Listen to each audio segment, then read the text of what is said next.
L'art d'aprendre llengües, capítol 3, la gramàtica. Hola a tots i benvinguts a un nou vídeo de Català Natural.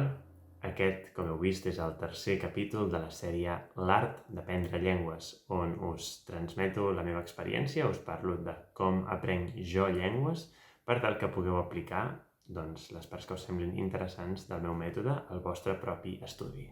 Com heu vist a la portada i al títol, avui treballarem la gramàtica i respondrem l'eterna qüestió de si és necessari o no estudiar gramàtica. Abans de començar, m'agradaria comentar que, com ja deveu haver vist, aquest vídeo és bastant llarg. No sé quant durarà, però segurament seran 20 o 30 o una mica més minuts. Ja sé que un vídeo així de llarg pot fer mandra, pot costar una mica, però és així de llarg perquè intento, diguéssim, explicar en profunditat tots els processos del nostre cervell a l'hora d'adquirir una llengua. Tot això, si voleu realment integrar-ho al vostre estudi, heu d'entendre-ho, heu d'assimilar-ho i ho heu de posar en pràctica. Llavors no té sentit que una informació així s'intenti transmetre en un vídeo de pocs minuts on es donen 4 indicacions bàsiques. Si voleu que això us funcioni, doncs hi heu de reflexionar, heu d'entendre el que estic comentant i heu d'intentar aplicar-ho cada vegada que estudieu. Per tant, aquest tipus de contingut no és com el contingut d'Instagram o TikTok, que cada 2 segons tens informació nova i el teu cervell està superactivat, la dopamina superalta, sinó que aquest és un tipus de contingut que requereix esforç, concentració, atenció per part vostra. Si 20 o 30 minuts els que duri aquest vídeo són massa perquè us hi estigueu realment concentrats, no passa res, podeu guardar-vos el vídeo a favorits i avui veure'n 10 minuts, el proper dia veure'n 10 minuts més i un altre dia 10 minuts més, amb atenció, amb blocs de 10 minuts. Podeu dividir-lo sense problema, però mireu-vos-la amb atenció, sense estar fent altres coses, intentant entendre el que us estic dient. Molt bé, doncs ara sí que comencem amb el tema d'avui, la gramàtica. La pregunta de si és o no és necessari estudiar-la la comentarem al final del vídeo, de manera que quedeu-vos fins al final del vídeo per saber quina és la última conclusió. Però comencem parlant una mica de què és la gramàtica. La gramàtica són les normes del joc, d'acord? La llengua és un codi que té molts elements diferents, no? Diferents tipus de paraules, i la gramàtica són les normes que ens diuen com es poden posar aquestes paraules, com canvien, com es combinen, d'acord? Per tant, és important tenir molt vocabulari, però també és important saber com utilitzar-lo, saber com combinar-lo, d'acord? Per tant, d'alguna manera o altra hem de tenir integrada la gramàtica de la llengua que volem aprendre. Estic segur que tots vosaltres heu estudiat alguna llengua estrangera a l'escola o en una acadèmia i sempre heu tractat la gramàtica com una explicació gramatical amb uns exercicis per fer. Justament aquí ve una primera clau important per una correcta assimilació de la gramàtica. És molt important que entengueu que la gramàtica, més enllà d'una explicació complicada lingüística i uns exercicis gramaticals, un element gramatical, un pronom, una funció gramatical, una conjugació, una declinació, sigui el que sigui, és una cosa, és un element que representa una cosa real. És molt important que entengueu això. La llengua és una representació de la realitat, no? Jo tinc paraules per al sostre, el llum, la porta, no? Jo tinc paraules per definir totes aquestes coses de la realitat, per descriure aquestes coses de la realitat. Doncs la gramàtica, cada element, cada pronom, cada conjugació, cada declinació, també transmet, també explica una cosa de la realitat.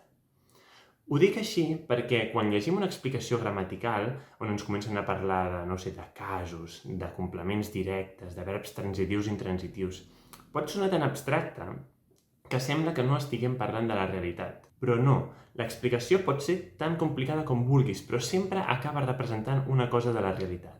Per tant, sempre que vulgueu interioritzar, incorporar un nou element gramatical, sigui el que sigui, heu d'entendre primer de tot què representa, quina cosa real representa. Perquè un cop teniu la cosa real localitzada, identificada, després hi ha la teoria, bé, la podeu entendre, podeu fer els exercicis, però ja sabem de què estem parlant. Estem parlant d'una cosa física, real, tangible, d'acord?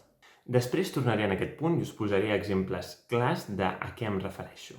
Us he comentat aquesta primera clau, que considero molt important, i ara us vull comentar el que serien 2 passos de l'assimilació d'un nou element gramatical, l'assimilació de la gramàtica, bàsicament. Tenim un primer pas que consisteix en entendre l'explicació gramatical.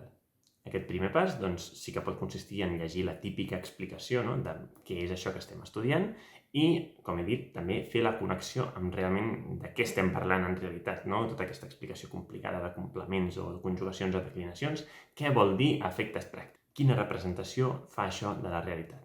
Aquest seria el primer pas. Jo això dic que és un pas sintètic. Què vol dir que és un procés sintètic, aquesta primera part? Vol dir que si nosaltres estudiem els diferents elements gramaticals d'una llengua, els verbs, els adjectius, les declinacions, etc., estem agafant petites parts de la llengua, entenent-les i practicant-les per separat amb l'esperança de poder-les posar totes juntes i construir el que seria una frase, no? Construir la llengua.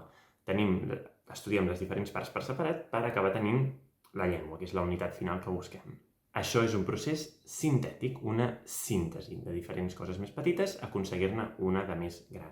Aquest primer pas seria el típic que fem a l'escola o a l'acadèmia quan hem d'aprendre alguna cosa de gramàtica.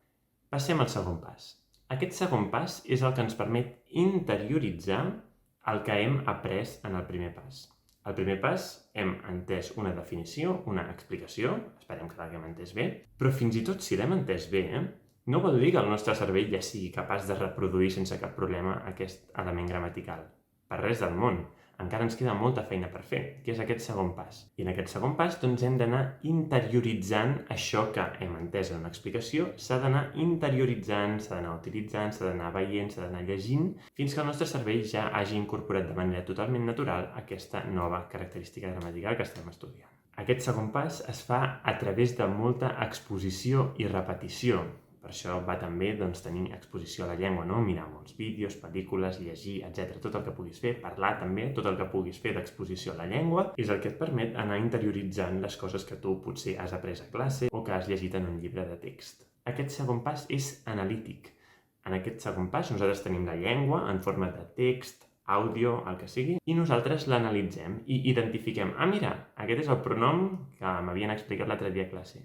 Mira, aquesta és la conjugació que em vaig aprendre l'altre dia. Podem fer-ho de manera més o menys conscient, però en aquest cas partim de la llengua i anem a les parts individuals. Això és una anàlisi. Com a resum fàcil del que acabo de dir, bàsicament això que consisteix és que quan tu aprens, per exemple, com utilitzar el pronom an, el primer dia a classe fan una explicació, fas 4 exercicis i més o menys tens una idea del que t'han dit i després ho has de veure moltíssimes vegades fins que al final el teu cervell acaba interioritzant aquest pronom an. Ho he explicat de manera una mica més complicada, però bàsicament és això. I el que és important entendre és que aquests dos passos, que tots dos són molt importants, no tenen el mateix pes pel que fa al temps que hi hem de dedicar. El primer pas, d'entendre purament l'explicació gramatical i de fer potser alguns exercicis per practicar-ho, això és, amb prou feines, per dir un número, el 10% del temps que hem de dedicar a aprendre allò. I el segon pas, el de l'exposició, és el 90% del temps que hi hem de dedicar. Això vol dir que és igual com de bé t'expliqui una cosa un professor, és igual com de bé entenguis tu les explicacions gramaticals, que fins que no hagis vist moltes vegades, repetit moltes vegades aquell element gramatical i realment hagis sigut conscient de què està representant, fins que això no hagi passat moltíssim, el teu cervell realment no l'haurà interioritzat, no l'haurà assimilat. Llavors, un parell de comentaris respecte a cada un d'aquests passos. En el primer pas, el pas més tradicional d'estudiar una explicació gramatical i fer alguns exercicis, en aquest pas no us heu d'obsessionar en memoritzar. Us heu d'enfocar a entendre el que us estan dient. Si vosaltres enteneu l'explicació i enteneu els exercicis, no passa res si no us recordeu de totes les declinacions o conjugacions o el que sigui. No passa absolutament res. És més, la majoria de vegades no és així i no passa absolutament res. El que és important és que en el primer pas haguem entès de què estem parlant i què significa això que estem estudiant. I totes aquestes formes que a vegades costen de recordar, totes les declinacions, conjugacions, etc., tot això anirà venint, ens anirà quedant amb el segon pas, que és el que porta més temps, d'acord? Totes aquestes formes ens aniran sonant, les anirem sentint i és molt important que ens hi anem fixant. Si nosaltres el segon pas el fem sense atenció, és a dir, veiem moltes pel·lícules, llegim molts llibres, etc., però no ens fixem en les coses que hem estudiat abans a classe, per exemple, és molt difícil que realment acabem utilitzant bé tots aquests detalls gramaticals. Ja sé que fa mandra, que és molt més còmode posar la pel·lícula, estirar-se al sofà i no fer res més. Però així és difícil que aquests punts més complicats de la gramàtica realment acabin interioritzant-se i que els pugueu utilitzar amb fluïdesa quan parleu. Per veure quin tipus de pràctica podeu fer per parar atenció al contingut que esteu utilitzant per aprendre la llengua, aneu a l'anterior capítol, al capítol 2, on allà faig una demostració pràctica de què faig jo amb un vídeo, per exemple, amb subtítols. Ara m'agradaria tornar una mica al punt anterior que he comentat, aquell punt clau, d'entendre, de fer la connexió entre l'explicació gramatical complicada amb de què estem parlant a la realitat, amb la cosa tangible, física. Us posaré d'exemple un pronom del català, el pronom li. Com sabeu, aquest li fa referència a una persona, però hi fa referència d'una manera determinada. Aquesta manera determinada, en gramàtica, es diu complement indirecte. Sabeu que, així com a base en una frase, tenim un subjecte, una persona, normalment, no té per què ser una persona, però diguem una persona que fa una acció, d'acord? Aquesta acció que fa és el verb, i aquesta acció la fa sobre alguna o algunes coses, d'acord? I aquestes coses sobre les quals fa l'acció serien els complements del verb. Si jo bec te, jo sóc el subjecte, faig l'acció de beure i la cosa que bec és el complement. En aquest cas seria complement directe, jo bec te.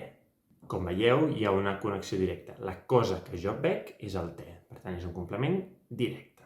Però imagineu-vos que jo tinc aquesta tassa de te i que li vull donar a una altra persona perquè begui te. Per tant, en aquest cas tenim el subjecte, que sóc jo, tenim el verb donar, no? Entregar, donar, tenim la tassa o el te, que és la cosa que donaré, i tenim la persona a qui li donaré la tassa o el te. Per tant, del verb donar, en aquest cas tenim dos complements. La cosa que dono és el te, la tassa.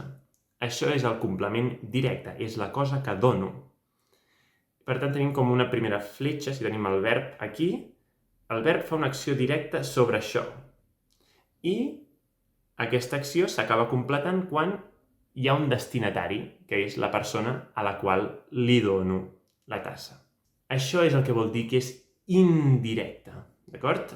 El verb fa una acció directament sobre la tassa, que és donar, i hi ha un receptor, que és el complement indirecte. Imagineu-vos una fletxa que no va directament a la persona, sinó que passa per l'objecte i després va a la persona.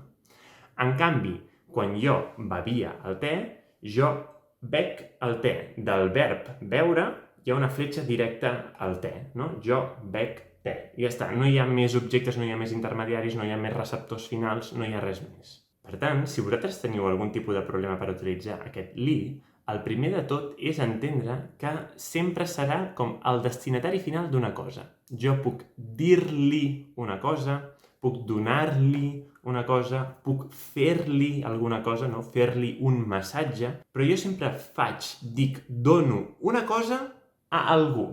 Hi ha aquest intermediari, que és el complement directe, i després el complement indirecte, que és el receptor final.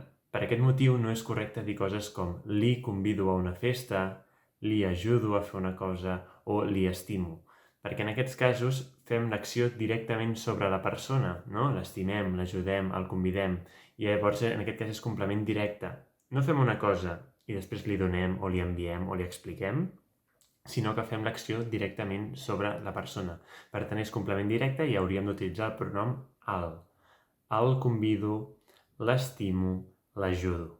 Això sí que és un error bastant comú que sento jo dels estudiants, d'utilitzar el li quan no toca, quan hauria de ser complement directe al. Si interioritzem que aquest li sempre té aquest intermediari del complement directe abans d'arribar a la persona final, ens serà molt més fàcil utilitzar-lo correctament. A això és el que em refereixo quan parlo d'entendre a quina part de la realitat, a quina cosa real fa referència un element gramatical. Tenim aquest pronom li, que potser si ens llegim una explicació és abstracte, però si ens posem exemples molt reals i molt concrets, entenem realment què acaba significant aquest li. Tots aquests li que anireu veient inevitablement quan llegiu, quan mireu vídeos, etc. Si hi pareu atenció, agafeu les frases on surten i dieu, mira, li diu una cosa, li fa un massatge, li dona galetes, li explica una cosa, anirà quedant cada cop més i més clar en la vostra ment i al final ja no serà complicat i és més, us sortirà de manera natural. Però és important que hi hagin hagut aquests dos passos. Haver entès realment què és aquest li i després haver vist moltes vegades aquest li en un context clar i haver-hi parat atenció. Repetir-lo diverses vegades, com vaig explicar a l'altre vídeo, no? Repetir-ho moltes vegades, repetir la frase sencera, fins i tot pensar altres frases on hi pugui haver aquest li, repetir les frases diverses vegades i així sí que acaba interioritzant-se. Molta gent es frustra amb la gramàtica perquè no és conscient que hi ha tot aquest segon pas tan llarg que porta temps i que porta dedicació i atenció i es frustren perquè només amb el primer pas doncs ho entenen però no els hi surt. Per això és important ser conscients de tots aquests processos per no frustrar-nos quan entenem una explicació però no ens surt després a l'hora de parlar. Aquest li del català, que és un pronom, en rus moltes vegades no es posa en forma de pronom, que existeixen els pronoms ему o ей per a ell o a ella, però moltes vegades no es posa el pronom, sinó que s'agafa la paraula i es declina. S'hi posa una U al final, una U per les paraules masculines i neutres, però bé, suposem que jo li dono alguna cosa a un gat, a un soldat, a un cambrer, a un estudiant, a un amic. Doncs a aquestes paraules els hi hauria d'afegir una U al final perquè tinguin aquest significat de destinatari. Perquè veieu com funciona, la paraula, per exemple, cambrer en rus és официант i si li diem una cosa al cambrer, no? Al cambrer, que seria li dic una cosa, aquest li, no? Seria li dic una cosa al официанту i posem aquesta U i això significa que és a ell, aquest complement indirecte. O, per exemple, si li dones una cosa a un gat, seria de la paraula cot, li poses una U, canvia la síl·laba tònica al final i es pronuncia catu. I això va ser una cosa que a mi durant uns mesos em va portar problemes. Jo entenia la idea, havia fet bé el primer pas, però el meu cervell no acabava d'assimilar que aquestes paraules amb aquesta U al final realment fossin el complement indirecte de la frase. Sobretot quan jo havia de parlar, no em sortia de manera fluida, de manera natural, posar aquesta U al final de les paraules. I llavors jo vaig fer una mica d'exercici mental de pensar, vinga, d'acord, jo li dono una cosa al gat, li dic una cosa al cambrer, li dono deures a l'estudiant, no? I jo agafava les paraules russes, gat és cot, cambrer és официант, estudiant és ученик. I llavors jo pensava, vinga, li dono menjar al gat, que tu, al gat, que tu. I després li dic una cosa al cambrer, официанту. Al cambrer, официанту. Li explico una cosa a l'estudiant, ученику. I m'anava repetint això durant un temps fins que realment em va quedar molt clar que aquesta U al final, el meu cervell va interioritzar que aquesta U al final era el destinatari, aquest li del català. Després de tota aquesta feina durant un bon temps serà quan començareu a utilitzar de manera correcta i espontània aquest pronom quan parleu. Amb això us he explicat bàsicament les coses més importants d'aquest vídeo, d'acord? Espero que més o menys us hagin quedat clares. Si teniu dubtes, pregunteu-me-les als comentaris. Ara us faré un parell més de punts de detalls importants a comentar. El primer és que podem dir que hi ha un pas previ, no? Abans d'entendre fins i tot que ens expliquin per primera vegada què és un pronom. Si nosaltres ja hem fet exposició i hem vist aquell pronom o declinació, conjugació, el que sigui, si ja l'hem vista i més o menys ja ens sona familiar, serà molt més fàcil aprendre-la, ja ens sonarà més natural, encara que abans no l'haguéssim entès i que no sapiguéssim què collons hi fa aquella cosa allà al mig, com a mínim l'havíem sentit i ja és una cosa que ens resulta més familiar. I després, quan ens l'expliquin i ens posin exemples, direm ara entenc allò que havia estat veient. Per tant, hi ha aquest com pas previ d'haver vist una cosa, encara que no l'haguem entès, que ajuda molt quan t'expliquen per primera vegada una cosa gramatical. Per tant, és important que quan veiem vídeos, llegim textos, etc. en la llengua, per fer exposició, que siguem conscients que hi ha certes coses, pronoms, declinacions, conjugacions, que encara són massa avançades per nosaltres, que de moment encara no ens hi fixem molt, no entenem del tot per què hi són, però que està bé parar-hi una miqueta d'atenció, no? De dir, ei, això està aquí, en algun moment ho hauré d'aprendre. Ja començo a fixar-me una mica, perquè així després, quan ho hagi d'aprendre, ho hagi de començar a utilitzar, ja ho hauré vist moltes vegades i ja no em sonarà estrany, ja serà una cosa molt més lògica, molt més natural. I una mica en aquesta tònica també heu de ser conscients de en quina etapa esteu. Si hi ha una cosa molt complicada de la gramàtica que tampoc és tan vital per comunicar-vos, potser ara no és el moment de fixar-vos-hi amb tanta atenció. Potser és una cosa que vindrà més endavant i primer teniu problemes més importants a resoldre. Per tant, també heu de ser una mica selectius i entendre en què val la pena fixar-se i en què potser encara no. També val la pena agafar unes poquetes coses, una o poques, en les quals fixar-se durant unes setmanes i dius, vinga, durant aquestes setmanes em fixaré especialment en això i així doncs ens podem enfocar més en una cosa i concentrar els esforços. I també comentar que si aquest nou element gramatical que estem aprenent és una cosa que ja existeix en la nostra llengua materna o en altres llengües que hem estudiat, serà molt més fàcil aprendre'l, per exemple, aquest li que he comentat. En castellà, doncs, per exemple, existeix el le. El problema és que en castellà moltes vegades s'utilitzen malament el le i el lo. Llavors això porta confusió. Però bé, és una cosa que ja existeix en una altra llengua que coneixeu i per tant doncs, és fàcil ja fer-hi una relació directa.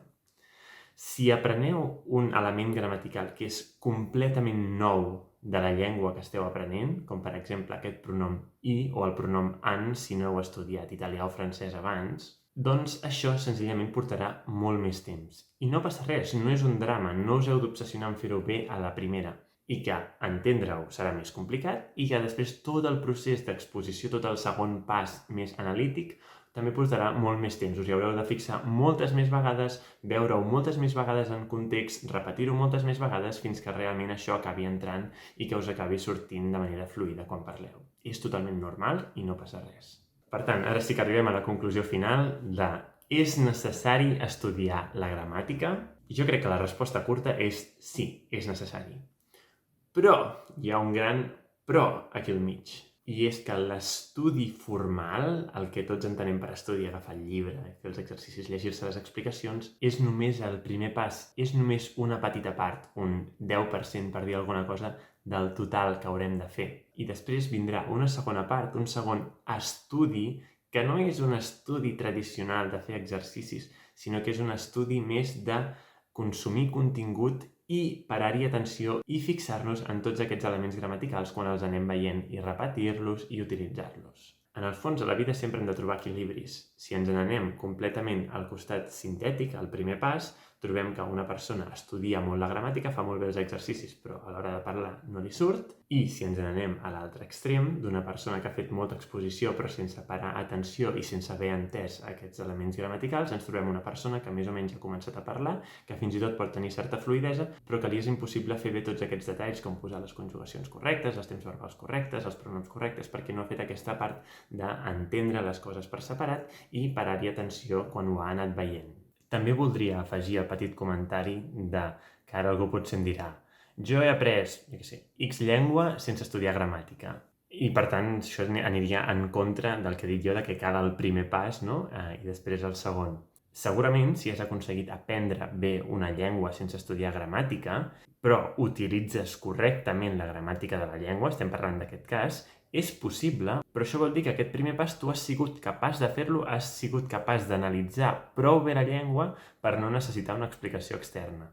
I segurament aquests elements gramaticals que has après de la nova llengua segurament no són tan diferents d'una altra llengua que ja parles. Per exemple, si ja parles una llengua romànica, és probable que puguis aprendre altres llengües romàniques sense fer el primer pas o potser el fas de manera subconscient.